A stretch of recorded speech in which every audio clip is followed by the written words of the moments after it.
Data adalah the new oil. Data is the new oil. Mahalnya sekarang ni macam minyak. Assalamualaikum warahmatullahi wabarakatuh. Kita kembali lagi. Kali ni kita nak sembang tentang macam mana komunikasi, wireless komunikasi. Komunikasi secara wireless digunakan untuk meneliti data MH370. Tapi dari segi ni, wireless, komunikasi wireless ni adalah satellite communication ataupun komunikasi secara satellite. Macam yang kita tahu, MH370 dia fly daripada KLIA nak ke Beijing.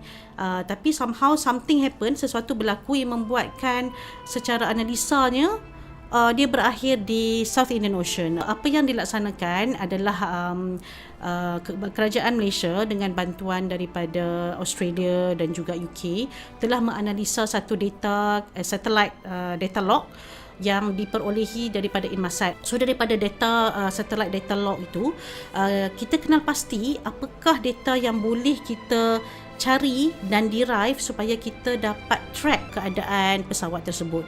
Jadinya apa yang berlaku adalah data ini adalah data ping. Data ping yang berlaku setiap sejam antara pesawat dengan control center. Control center itu kebetulannya control center Inmarsat berada di Perth, Australia. Daripada data ini, dia dalam bentuk BTO dan BFO, sedikit teknikal burst time offset dan burst frequency offset yang diguna pakai oleh pakar-pakar daripada satelit komunikasi.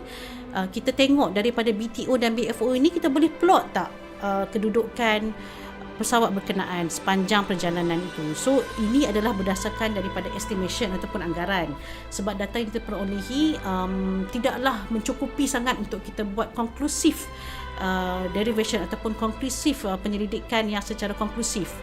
Jadinya data ini je yang kita ada. So daripada data yang limited ini, data yang sedikit ini, apa yang kita kaji adalah BTO dan BFO berkenaan menunjukkan setelah sampai halfway through ke arah Beijing, dia sebenarnya telah pergi ke barat dan seterusnya ke bawah sehingga ke South Indian Ocean.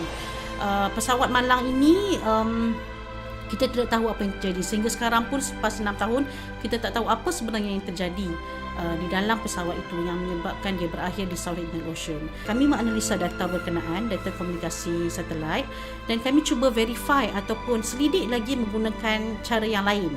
Cara yang lain tu yang kami gunakan adalah signal strength ataupun kekuatan signal. Adakah betul dia berakhir di situ? Jadi apa yang kami laksanakan adalah menggunakan data yang sama daripada komunikasi log yang berkenaan, dan kita dapati kalau tak cukup data ni, susah kita nak buat satu kesimpulan yang lebih teratur, bukan lebih teratur, yang lebih konklusif supaya kita dapat membantu mencari pesawat berkenaan.